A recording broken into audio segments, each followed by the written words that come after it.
បាទហ្នឹងហើយបងប្អូននេះជាភូមិជោគជ័យព្រៃច័ន្ទបងប្អូនអើយបាទគឺថាផ្ទះប្រជាពលរដ្ឋរងការខូចខាតទាំងស្រុងតែម្ដងបាទគឺខ្ទេចខ្ទីអស់ហើយឥឡូវនេះគឺថាឃើញយោធាថៃបាទកំពុងតែចូលមកបាទ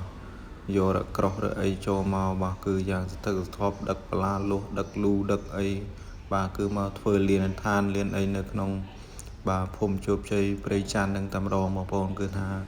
អស់ហើយបាទគឺខ្ទេចខ្ទីអស់ផ្ទះជាពលរដ្ឋបាទឃើញតាមវីដេអូនេះជាក់ស្ដែងហើយបងប្អូនហើយបាទគឺគ្មានសល់អីទៀតទេពេលនេះបាទគឺភូមិព្រៃច័ន្ទបាទសំបីតាខ្លងទ្វារនេះគឺសិតតែជាបាទទាហានថៃបងប្អូនបាទគឺចូលមកបងប្អូនឃើញស្រាប់ហើយនេះផ្លាកបាទគឺវិនឃើញអីនេះគឺជាផ្លាករបស់កម្ពុជាយើងគឺខ្ទេចខ្ទីអស់គឺប្រទេសប្រយុទ្ធអត់ដឹងគាត់រស់នៅណានៅណីទេបងប្អូនហើយពេលនេះទៅបាទសំខាន់បាទគឺចូលរស់នៅផ្ទះអត់បានគឺខ្ទេចខ្ទីនេះវត្តបាទវត្តជោគជ័យព្រៃច័ន្ទបងប្អូនហើយគឺសិតតែយោធាថៃបាទគឺចូលមកកំប្លាញតិចទីអស់បាទផ្ទះសម្បែងសម្ភារៈនៅក្នុងផ្ទះគឺប្រមូលយកតិចយកទីអស់តាំងពីម៉ូតូអីក៏គ្មានសល់ដែរបងប្អូនហើយ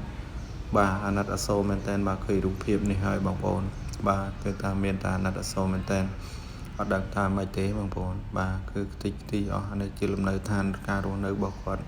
បាទគឺខ្ទេចទាំងស្រុងតែម្ដងរងការខូចខាតខ្ទេចខ្ទីអស់គ្មានអីសល់ទេបាទគឺឥឡូវនេះឃើញថាឃើញយោធាថៃបាទកំពុងតែបាទមកនេះពិតបលាលុះបាទនៅស្ដាប់សម្ដីបងប្អូនដែលថតនៅទីនេះបាទគឺពតបលាលុះដាក់កាត់ផ្លូវកាត់អីអានេះទៅខាងថ្មដាបងប្អូនណាសុកវាលវែងបាទនៅឥឡូវនេះនោះពតយកកាស៊ីណូនោះបាត់ហើយ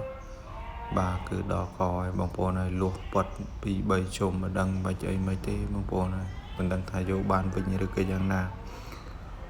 មិនដឹងយ៉ាងណាទេបងប្អូនហើយបាទគឺផ្ទះបងប្អូនជាបរិវត្តនៅក្នុងនឹងច្រើនមែនតើណាបាទគឺឥឡូវពតយកអស់លីងមិនដឹងថាយ៉ាងណាយកបានវិញឬក៏យ៉ាងណាឥឡូវនេះទុកផ្លូវតែមិនតិចទេ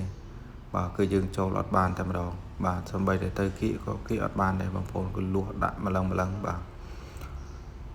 នេះពីសំណាក់បាទសៀមបាទចូលឆ្លៀនពៀនបាទទឹកដីកម្ពុជាយើងបាទបងប្អូនជួយ share ម្នាក់មួយផងបាទ